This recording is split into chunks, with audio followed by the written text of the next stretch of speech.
ఎన్ని రోజులు ఏ ఇంట్లోనే పడి తింటున్నావు కదా. అరే ఆ నీలిమ నేడిపిస్తున్నావు కదా. మేం కూడా కొంత సహనంగానే ఉన్నాం. కానీ ఈ రోజు నువ్వు హనీమూన్కి తీసుకెళ్తాను, ఆడపిల్ల జీవితం నాశనం చేస్తాను అంటే కాళ్ళు చేతులు వేడి చేస్తాను. ఏమనుకుంటున్నావు? ఇంకా వీడితో మాటలేంటే? ఒరేయ్, వేడి వేడి నూనె ఒంటి మీద పోసానంటే తోలు మొత్తం వచ్చేస్తుంది. తర్వాత కాలిన మంట భరించలేక చస్తావు. ఏమనుకున్నావు? చూడు, మేము భరిస్తున్నాం కదా అని నువ్వు చాలా బరి తెగించావు. ఇంకా సహించే ఓపిక మాకు లేదు. నువ్వు వెళ్తే నీకే మంచిది. లేదంటే మాత్రం ఈరోజు నువ్వు ఇక్కడి నుంచి ప్రాణాలతో వెళ్ళవు. అర్థమైంది కదా? మేమందరం ఒకటయ్యాం. నిన్ను పంపించాలని నిర్ణయించుకున్నాం. మర్యాదగా వెళ్ళిపో. నీ నాటకానికి ఇక్కడితో తెరదించు. నువ్వేమైపోయావో అన్న నిజాన్ని వదనికి తెలియనివ్వకు. ఆ తర్వాత అప్పుడు మోసం చేసినట్టే ఇప్పుడు కూడా వెళ్ళిపోయాడు అని బాను అనుకుంటుంది. అది నీకు మాకు అందరికీ మంచిది. చెప్పింది అర్థమైంది కదా? వెళ్తావా గంటేమంటావా? ఇంకా ఏంట్రా ఆలోచిస్తున్నావు? పదరా బయటికి.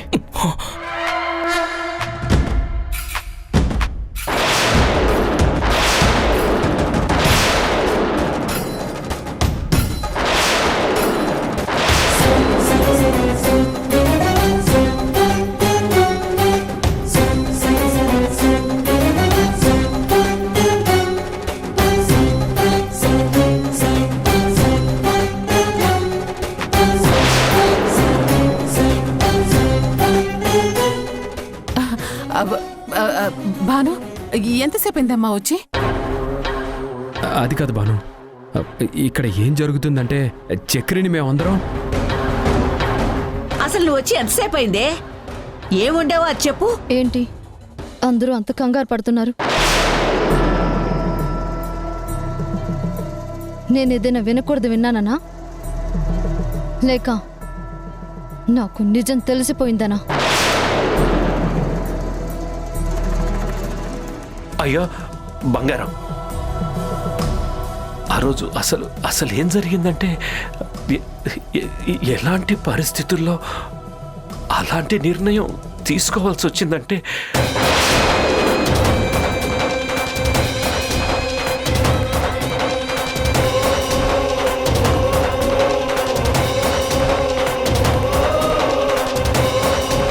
నువ్వేమీ అంత కోపంగా చూడక్కర్లేదమ్మా.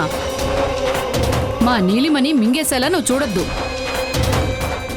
ఇన్నాళ్ళు ఈ నిజం తెలియకే కదా వాడెవడో తలకి మాసిన వాడిని ఇంటికి తీసుకొచ్చి నీలిమ మొగుడు అని నువ్వు చెప్పావు. నీకు నిజం చెప్పలేక కదా మా నీలిమ నరకాన్ని అనుభవించింది. ఈ రోజు మొత్తం నీకు తెలిసింది కదా, ఇప్పుడు అర్థమైంది కదా ఇన్ని రోజులు నీలిమ ఎంతలా ఏడ్చి ఉంటుందో, ఎంతలా బాధపడి ఉంటుందో. చూడు బాను, నీకు నీలిమ అంటే పడకపోవచ్చు, తన మీద నీకు కోపం ఉండి ఉండొచ్చు. కానీ నీలిమ కూడా ఒక ఆడపిల్ల కదా. తన దగ్గరికి ఎవడో తెలియని వాడిని తీసుకొచ్చి తన భర్త అంటూ వాడు చూపించిన ఫోటోలు చూసి నమ్మి ఇంటికి తీసుకొచ్చావు. వాడిక్కడ వేసిన వెధవేషాలు అన్నీ ఇన్ని కాదు. ఇప్పటికైనా నిజం తెలిసింది కదా, అది చాలు. ఇంకాపండి. చెల్లెమ్మ నువ్వైనా. అమ్మ భాను, నీతో మాట్లాడాలి. నువ్వొక్క 10 నిమిషాలు కూర్చో, మొత్తం నీకు చెప్తాను. అసలు ఏం జరిగిందనేది మొత్తం నీకు అర్థమయ్యేలా చెప్తాను. అమ్మ భాను, అసలు ఏం జరిగిందంటే,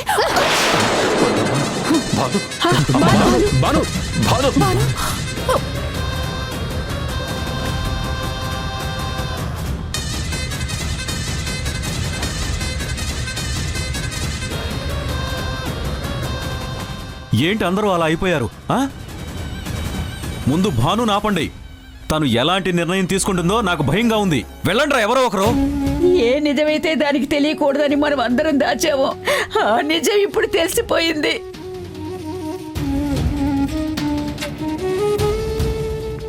అది ఎవరితోనూ మాట్లాడడం లేదు, తిరిగి ఏ మాట విసరడం లేదు. అలా వెళ్ళిందంటే ఆ మౌనం ఊహించడానికే భయం వేస్తుంది. ఇన్ని రోజులు నరకాన్ని అనుభవించి భానుకి నిజం తెలియకూడదని,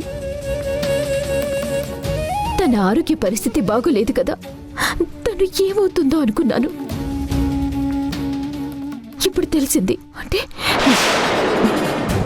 తను నిజంగా ఎలా ఉంటుందో అని భయంగా ఉంది. చాలే ఆపవే. నువ్వు అనుభవించిన నరకంతో పోలిస్తే అంతకు మించి నరకం బాధ ఎవరికీ ఉండదు. తెలియవలసిన నిజం తెలిసింది కదా, ఇంకా నువ్వు నోరు మొయ్యి. చూడండి, ఇప్పుడు ఈ విషయంలో మనమెవరూ మాట్లాడలేము. కార్తీక్, నువ్వే వెళ్ళి భానుతో మాట్లాడాలి. అసలు ఏంటి డిస్కషన్? ముందు వెళ్ళి భానుని కాపాడుకుందాం. ఏ నిర్ణయం తీసుకుంటుందో ఆ అమ్మాయి. ముందు పదండి వెళ్దాం. భాను, పదండి. భాను,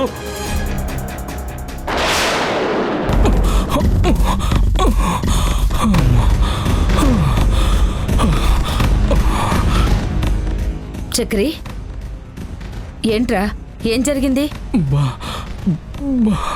బానక్కకి నిజం మొత్తం తెలిసిపోయింది పెద్దమ్మా. బుద్ధి లేదా? భాను అక్కకు నిజం తెలియకూడదనే కదా చెప్పింది. బానక్క సపోర్ట్ ఉంటేనే నువ్వు ఆ ఇంట్లో ఉండగలవని చెప్పాను. మరి నిజం తెలిసేలా నువ్వెందుకు ప్రవర్తించావు? నేనేం చేయలేదన్నా. భాను అక్క ఈరోజు ఉదయం నీలిమని హనీమూన్ తీసుకెళ్ళని చెప్పింది. అలాగే తీసుకెళ్తారని చెప్పి నీలిమని బలవంతం చేశాను. కానీ ఇంట్లో వాళ్ళందరూ రివర్స్ అయ్యారు, నన్ను కొట్టారు. అసలు నీలిమ మెడలో తాళి కట్టింది కార్తీకే అని ఆ ఊపులో ఇంట్లో వాళ్ళందరూ చెప్పేశారు. అప్పుడే భానక్క అక్కడికి వచ్చింది, మొత్తం వినేసింది. తర్వాత ఏం జరుగుతుందని భయపడి నేను వచ్చేసాను ఇక్కడికి. నిన్ను నమ్మి నేను తప్పు చేశానురా. నీలిమని సాధించమని చెప్పాను, నీలిమ నరకం చూడాలని చెప్పాను. అంతేగాని భానుకి నిజం తెలియాలని చెప్పలేదు కదా. ఇప్పుడు ఈ విషయం భానుకు తెలిస్తే తను తట్టుకోగలదా? అప్పుడు భాను పరిస్థితి ఎలా ఉంటుంది? లేదు పెద్దమ్మా, భాను అక్క అక్కడికి వచ్చింది. అందరూ అక్కను చూసి బాగానే షాక్ అయ్యారు. తనేం మాట్లాడుతుందో అని అందరూ టెన్షన్గా ఉన్నారు. ఇంకా నేను అక్కడే ఉంటే మంచిది కాదని వెంటనే పరిగెత్తుకుంటే ఇక్కడికి వచ్చాను. తను ఎలా ఉందో నాకైతే తెలియదు పెద్దమ్మా. నన్ను క్షమించి పెద్దమ్మా, నీ కాలు పట్టుకుంటాను. సర్లే, నువ్వేం మాట్లాడుకో. అక్కడ పరిస్థితి ఎలా ఉందో నేను కనుక్కుంటాను. ఫోన్ ఇవ్వరా.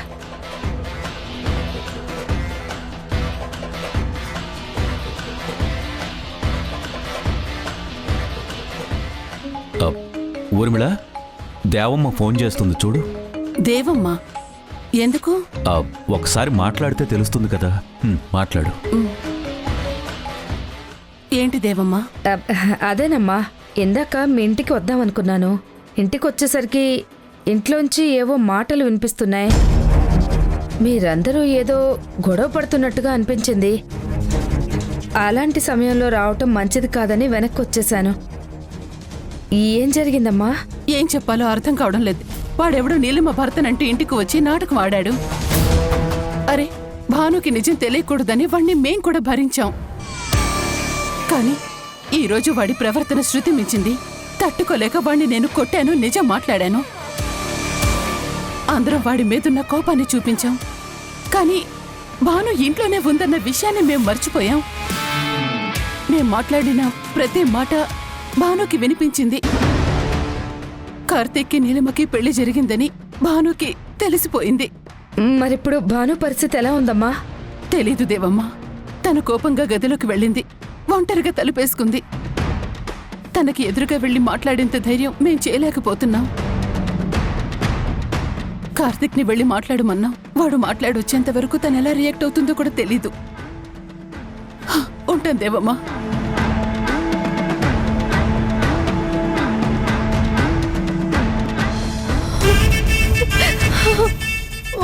అవసరమైతే ఆ భానుకి నిజం చెప్తాం.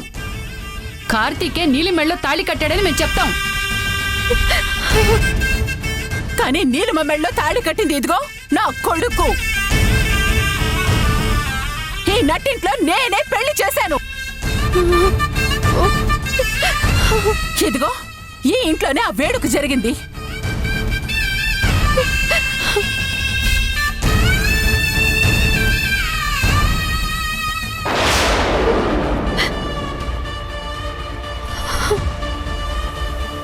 భాను,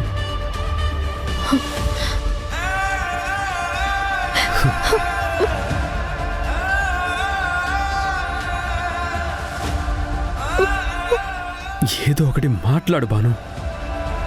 నువ్విలా మౌనంగా ఉండకు.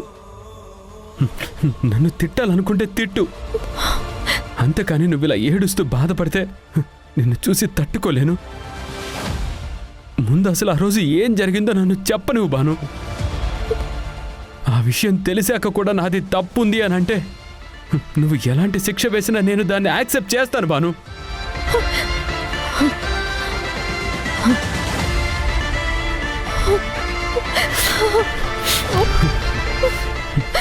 ప్లీజ్ భాను, నేను చెప్పింది కొంచెం అర్థం చేసుకో. అప్పుడు నువ్వు లేవు అన్న ఒక చేదు వార్త మాకు తెలిసింది. నువ్వు ఎప్పటికీ తిరిగి రాని లోకాలకి వెళ్ళిపోయావని మేము ఊహించని ఒక మాట వినవలసిన పరిస్థితి వచ్చింది. ఇంట్లో అందరం ఎంతగానో ఏడ్చాం. నేనైతే నువ్వు లేని బ్రతుకు నాకెందుకని నేనెంతగానో కుమిలిపోయాను. నిన్నే తలుచుకుంటూ నీ ఊహల్ని గుర్తు చేసుకుంటూ నిత్యం ఏడుస్తూనే ఉండేవాణ్ణి. నేను బాధపడుతూ ఉంటే అమ్మ నా బాధని చూడలేక ఎంతగానో ఓదార్చే ప్రయత్నం చేసింది. కానీ ఒకటి భాను, నా మనసంతా నిండి ఉన్న నువ్వు లేవన్న విషయం నేను ఎలా మర్చిపోగలను? నిన్ను గుర్తు చేసుకోకుండా ఎలా ఉండగలను అని నేనే అమ్మని అడిగాను. నేను అడిగిన ప్రశ్నకి ఎవ్వరి దగ్గర సమాధానం లేదు. కానీ ఇంట్లో అందరిది ఒక్కటే ఆలోచన భాను, నేను బాధపడకూడదు, నేను మళ్ళీ సంతోషంగా ఉండాలని అందరూ కోరుకున్నారు. కానీ ఏం చెయ్యాలో కూడా తెలియలేదు. అప్పుడు నీలిమకి నాకు పెళ్లి చేయాలని ఒక నిర్ణయానికి వచ్చారు. ఆ విషయం నాకు చెప్పినప్పుడు నేను కూడా వద్దనే చెప్పాను. నీ ఊహలతోనే బ్రతుకుతాను తప్ప నీలిమ మెడలో తాళి కట్టనన్నాను. కానీ అమ్మ ఒప్పుకోకుండా నీకంటూ ఒక తోడుండాలి, నీ జీవితంలో మనిషి ఉండాలి, వెళ్ళిపోయిన భాను తిరిగి రాదు కాబట్టి నువ్విలా ఒంటరిగా ఉంటే బాధపడతావని నన్ను ఒప్పించే ప్రయత్నం చేశారు. అప్పుడు కూడా నేను నీలిమకి చెప్పాను, నీ మెడలో 3 ముళ్ళు వేసినా నేను నీకు భర్తగా ఉండను, నువ్వు నా జీవితంలో ఉంటావు అని అందరూ అనుకుంటారు. కానీ నా జీవితంలో నుంచి దూరమైన భాను నా గుండెల్లో జ్ఞాపకంగా ఉంటుంది తప్ప నేను మాత్రం నీతో ఉండలేను అని చెప్పాను. నీలిమ అందుకు ఒప్పుకున్నాకే తన మెడలో నేను తాళి కట్టాను. నేను కట్టిన తాళి మాత్రమే నీలిమతో ఉంది. నేనిప్పుడు నీలిమతో లేను భాను.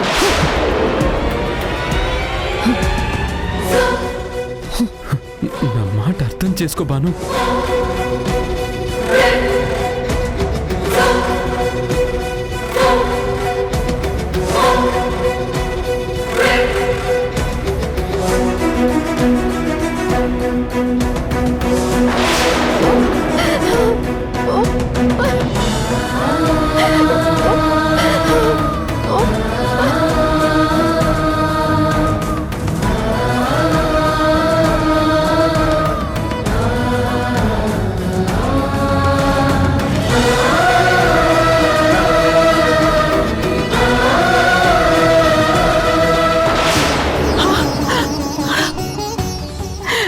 ఏంట్రా, ఏమైనా మాట్లాడిందా?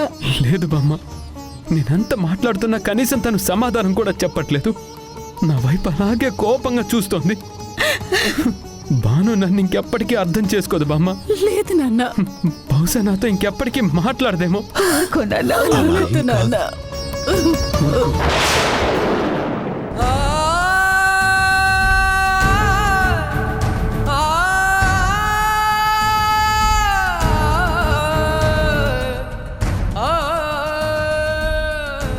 ఏ నిజమైతే బానుకి తెలిస్తే ప్రమాదమని భయపడ్డామో ఆ నిజం భానుకి తెలిసిపోయింది.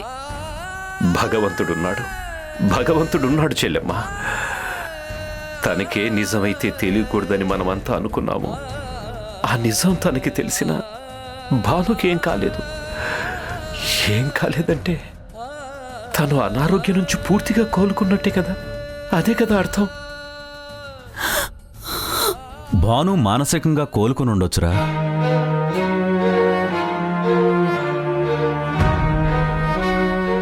కానీ ఈ మాట విన్నాక చాలా షాక్కి గురైంది. అందుకే కదా గదిలో ఒంటరిగా బాధపడుతుంది, ఎవరితోనూ మాట్లాడడం లేదు. కానీ ఈ మౌనం ఎలాంటి ప్రమాదానికి దారితీస్తుందో అని భయంగా ఉంది. ఆ భయం నాకు కూడా ఉంది. భాను కోపంలో తిడితే తన కోపం తగ్గిపోతుంది అనుకున్నాను. తిట్టలేదు. తనతో మాట్లాడితే నచ్చజెప్పే ప్రయత్నం చేసి ఆ రోజు అది ఎందుకు జరిగిందో చెప్పాలనుకున్నాను. కానీ భాను ఏది వినిపించుకోవడం లేదు. గుండెలు పగిలేలా ఏడుస్తోంది. ఇప్పుడు తను ఎలాంటి నిర్ణయం తీసుకుంటుందో, మళ్ళీ తనకి ఏం జరుగుతుందోనని నాకు కూడా చాలా భయంగా ఉంది. ఆ భగవంతుడెందుకో మన కుటుంబం మీద పగపట్టినట్టు సాధిస్తున్నాడు. ఆ రోజు భాను కనపడకుండా పోయేసరికి ఏమైపోయిందోనని అందరూ తలో విధంగా ఆలోచించారు. కానీ పార్థు ఒక్కడే భానుకేం కాలేదు, ప్రాణాలతోనే ఉందని గట్టిగా చెప్పాడు. దాన్ని ఎలా తీసుకోవాలో కూడా మనకెవరికీ అర్థం కాలేదు. ఎటూ తేల్చుకోలేక మౌనంగా ఉండిపోయాం. పోలీసులు కూడా తను చనిపోయిందని నిర్ధారణ చేశాక ఇంకేం చెయ్యాలో తెలియక భానుని పోగొట్టుకున్నామన్న నిర్ణయానికి వచ్చాం. భానుని ప్రాణానికి ప్రాణంగా ప్రేమించిన కార్తీక్ భాను లేకపోతే ఏమైపోతాడో అన్న భయంతోనే తనకు తోడు కావాలన్న ఒక నిర్ణయానికి వచ్చాం. ఆ తోడు నీలిమ అయితే బాగుంటుందని కదా మనమందరం కలిసి నిర్ణయం తీసుకుంది. భాను లేదని నిశ్చయించుకున్నాకేగా తనతో పెళ్లి చేసింది. అదే కదన్నయ్య ఇప్పుడు సమస్య. అరే, భాను దగ్గరికి వెళ్ళి మాట్లాడితే అంటే నేను చనిపోతే నన్ను మర్చిపోతారా? నా మీదున్న మీ ప్రేమ ఇంతేనా? కనీసం ఒక సంవత్సరం కూడా ఎదురు చూడకుండా నా భర్తకి ఇంకో పెళ్లి చేసేస్తారా? ఇదేనా మీరు నాకు ఇచ్చే గౌరవం అని దానిప్పుడు మనల్ని ప్రశ్నిస్తుంది. దానికి ఏం సమాధానం చెప్పాలో కూడా నాకు అర్థం కావడం లేదు. భానుని ఈ పరిస్థితి నుంచి ఎలా బయటకు తీసుకురావాలో నాకు తెలియటం లేదు. ఈ సమస్యలన్నింటికీ కారణం నేనే అంటే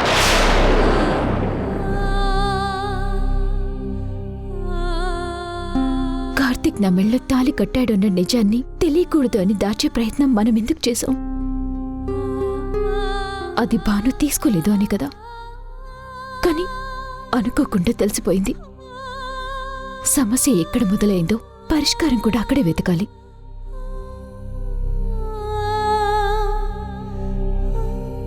భానుకి నా మీద కోపముంది. ఇప్పుడు కార్తీక్ కట్టిన తాళి నా మెడలో ఉంది. భానుకి సమాధానం చెప్పాల్సిన బాధ్యత కూడా నాకే ఉంది. నేనే వెళ్ళి భానుతో మాట్లాడతాను. వద్దమ్మా. భాను నీ గురించి ఎలా ఆలోచిస్తుందో అందరికీ తెలుసు. ఇప్పుడు నువ్వు వెళ్ళి భానుతో మాట్లాడితే తన కోపం మరింత పెరుగుతుంది. అవునమ్మా. అవును నీలిమా, అగ్నికి ఆచం పోసినట్టే అవుతుంది. నిన్ను చూస్తేనే భాను భరించలేకపోతుంది. అలాంటిది ఇప్పుడు నువ్వే వెళ్ళి మాట్లాడితే తను ఎలా రియాక్ట్ అవుతుందో అని నాకు చాలా భయంగా ఉంది. వద్దమ్మా, నువ్వే మాట్లాడద్దు.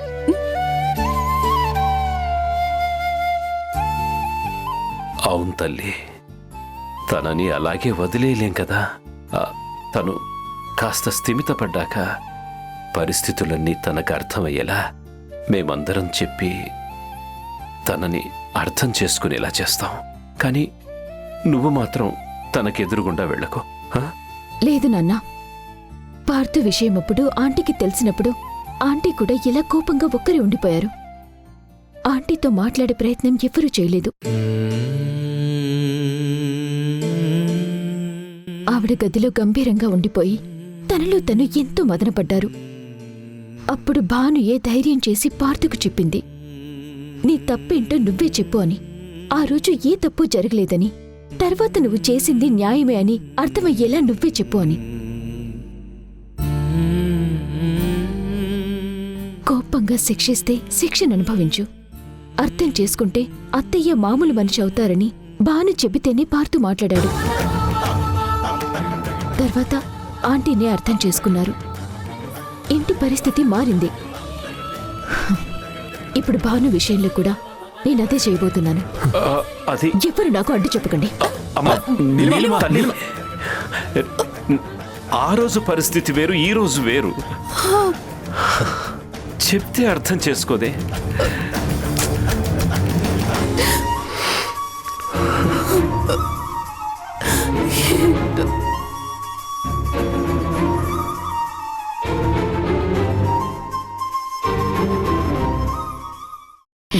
నీలిమా,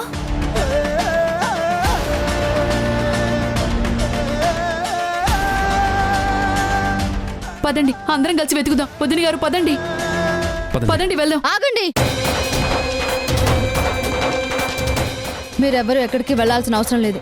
మీ నీలిమ మీకు కావాలంటే మీరు వెళ్ళి వెతుక్కోండి. కానీ ఇంటి మనుషులు నీలిమ కోసం గడప కూడా దాటడానికి వీల్లేదు.